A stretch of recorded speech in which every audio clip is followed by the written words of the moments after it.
बिहार में गालियां और टिप्पणियां मानो अभी थोक के भाव में बह रही हैं।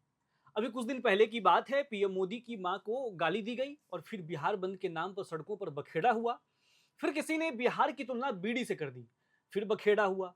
अब सूबे में चुनाव है तो इसका पूरा ख्याल भी तो रखना है कि बखेड़ों का सिलसिला थम न पाए। आखिरकार फुटेज भी तो चाहिए नेताओं को।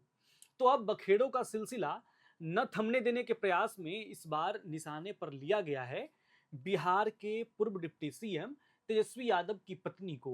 असल में सोशल मीडिया पर एक वीडियो वायरल हो रहा है जिसमें राजद के पूर्व विधायक राजवल्लभ यादव तेजस्वी यादव की पत्नी राजश्री पर आपत्तिजनक टिप्पणी करते नजर आ रहे हैं।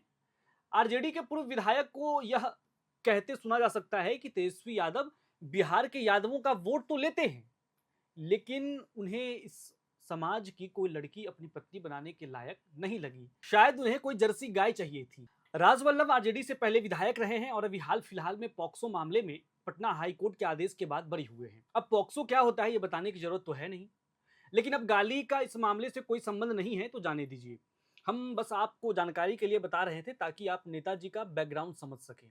खैर, सोशल मीडिया पर वीडियो वायरल होने के बाद नवादा के सद्भावना चौक पर आरजेडी की महिला विंग ने जिला अध्यक्ष रेणुका सिंह के नेतृत्व में राजवल्लभ यादव का पुतला दहन किया और अपना विरोध जताया। इस मौके पर रेणु सिंह ने आरोप लगाया कि राजवल्लभ यादव नरेंद्र मोदी के नक्शे पर चल रहे हैं।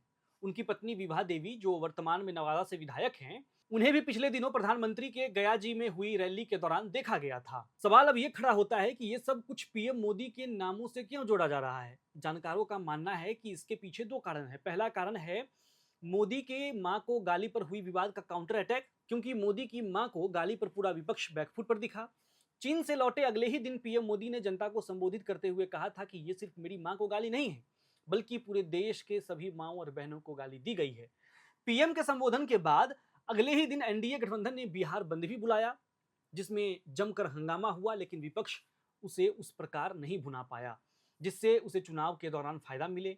अब चूंकि यह मामला भी गाली का है, इसलिए विपक्ष इस पर खुल के विरोध प्रकट कर रही है।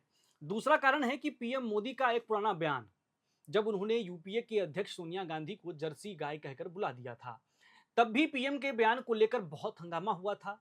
हालांकि ये पहली बार नहीं हुआ जब चुनाव में गाली गलौज और अभद्र भाषा का इस्तेमाल हो रहा हो, लेकिन इस बार बिहार में जैसा हो रहा है उसे देख कर यही लग रहा है कि पूरा विधानसभा चुनाव गालियों पर ही लड़ा जाएगा। क्योंकि आप देखिए, जैसे जैसे चुनावी सरगर्मी बढ़ रही है तभी से गालियों वाली परंपरा बहुत बढ़ रही है। पहले महागठबंधन के जो वोट अधिकार यात्रा में पीएम मोदी को गाली दी गई, मां को गाली दी गई, उस पर बखेड़ा खड़ा करना और या कह ले कि मुद्दा बनाना बड़े नेताओं के द्वारा। पीएम मोदी ने खुद इसे मुद्दा बनाने की कोशिश की पॉलिटिकली। अगर आप पॉलिटिक्स को समझते हैं तो पीएम मोदी का वो भाषण यही कहता था। भाषण के ठीक बाद बिहार में प्रोटेस्ट। फिलहाल इस रिपोर्ट में इतना ही। आपके लिए इस रिपोर्ट को लिखा था हमारे साथी आदर्श ने। मेरे साथ कैमरे के पीछे मौजूद है सुमन।